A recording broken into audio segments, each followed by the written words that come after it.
안녕하세요. QBD GMP 이야기입니다. 이번 2부 강의에서는 식약처에서 공개한 데이터 인테그리티의 평가 지침서에 대해 알아보겠습니다. 특히 최근에는 사실 그 이전부터 그래왔지만 규제기관에서 데이터 인테그리티에 대해 주목하는 것은 의도적인 데이터 완전성의 손상에 대한 것입니다. 쉽게 말해서 데이터를 조작하는지에 대한 것입니다. 전문용어로 가라 또는 쿠킹이라고도 하죠. 아무튼 의도적이든 의도적이지 않든 데이터 완전성을 확보하기 위해 식약처에서 데이터 완전성 평가 지침을 만들어 제공하고 있습니다. 바이오 의약품과 의약품에 대해 2종의 지침서가 있는데 내용은 거의 비슷합니다. 이렇게 평가 지침서를 만들었으니 식약처는 GMP 평가 시 이 지침의 내용을 적용할 것으로 보입니다. 바이오 의약품의 예를 들면 20년 8월 16일까지 각 회사는 자사의 4대 기준서에 데이터 완전성 평가 기준을 반영하고 20년 8월 17일부터 적용하라고 합니다. 그리고 식약처에서는 사전 사후 GMP 점검 시 집중 관리를 하겠다고 하며 그 시기는 품목별로 20년에는 보툴리늄 독소제제, 21년에는 국가 출하 승인 대상 의약품, 22년에는 유전자 제조합 의약품, 23년에는 전체 바이오 의약품에 대해 집중 관리를 하겠다고 합니다. 데이터 조작이 적발되거나 식약처가 제시하는 평가 기준을 이행하지 못할 때는 무관용 원칙으로 행정처벌을 하겠다고 합니다. 사전 GMP 평가에서 데이터 조작이 확인되면 허가 신청이 반려될 것이라고도 합니다.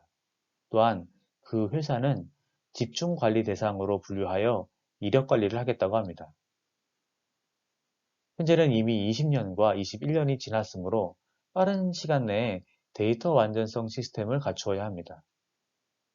데이터 완전성은 GMP 영역으로서 제조소에 해당하는데 데이터 완전성이 제조소뿐 아니라 연구소에까지 확장되어 적용해야 하는 것이 현실입니다. 왜냐하면 의약품 연구 개발 단계에서 생산 단계로 기술 이전하는 것도 허가와 GMP에 해당되기 때문입니다. 이는 ICH-Q10에 나온 그림에서 쉽게 설명하고 있습니다. 그래서 연구소에서도 데이터 완전성이 남의 일이 아닙니다. 보시는 그림은 ICH-Q10에 나오는 그림입니다. 그림에서 보이는 것처럼 GMP 영역 안에 임상의약품이 포함되어 있습니다. 임상의약품은 일반적으로 비임상, 임상 1상, 임상 2상, 임상 3상으로 나누는데 여기서 말하는 임상의약품은 임상 3상으로 판단이 됩니다. 임상 3상은 GMP 영역이므로 데이터 완전성을 만족해야 합니다. 기존에도 데이터 완전성에 대한 평가 기준이 있었습니다. 새로운 데이터 완전성 평가 지침을 통해 평가 기준을 새롭게 제시하고 있습니다. 기존과 개선 사항을 비교해 보겠습니다. 기존에는 평가 기준에 대해 세부 기준 없이 원칙을 제시하고 있는데 개선 사항에서는 세부 평가 기준을 제시하게 되었습니다. 기존의 평가 범위는 시험 성적서, 시험 결과값, 그리고 그것의 로 데이터를 갖고 있는지 여부였는데 개선 사항에서는 이에 추가하여 전체 시험 과정의 근거 자료를 모두 보관하고 있는지로 확대되었습니다. 그리고 평가 결과 미흡할 경우에는 시정, 계도 정도의 조치를 취했었는데 앞으로는 행정 처분 조치에 들어가게 됩니다. 또 데이터 완전성의 책임이 기존에는 품질 부서의 책임이었는데 품질 부서에 더해 경영진 책임을 추가하게 되었습니다. 이는 ICH Q10 의약품 품질 시스템을 반영한 것입니다.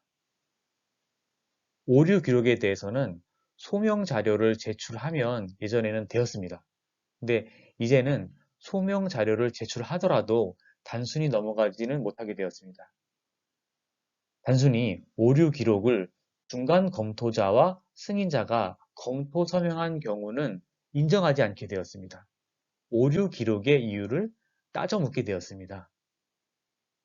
그리고 데이터 완전성을 보증할 수 없는 구형 시스템에 대해서는 예전에는 그냥 넘어갔었는데 앞으로는 이런 경우에 대해 위험성 평가를 통해 위험도를 따지고 위험성 평가를 통한 관리 방안을 마련하고 그렇게 해서 운영할 때에만 인정하게 되었습니다. 또 시험자 주관이 들어가는 유관 검사 같은 시험에 대해서는 기존에는 뭐 특별한 관리가 없었는데 앞으로는 이런 경우에 대해 위험성 평가를 통해 그 위험도를 따지고 대책을 요구하게 되었습니다. 데이터의 관리가 단순한 수준의 관리를 넘어 알코아를 적용한 데이터 완전성을 만족시키는 관리 시스템의 구축을 요구하게 되었습니다. 이렇게 데이터 인테그리티의 평가 지침서의 방향과 내용에 대해 간단히 알아보았습니다. 다음 강의에서는 데이터 인테그리티의 평가 지침서 내용에 대해 자세히 알아보겠습니다. 다음 강의에서 계속 이어갑니다. 구독과 좋아요 감사합니다.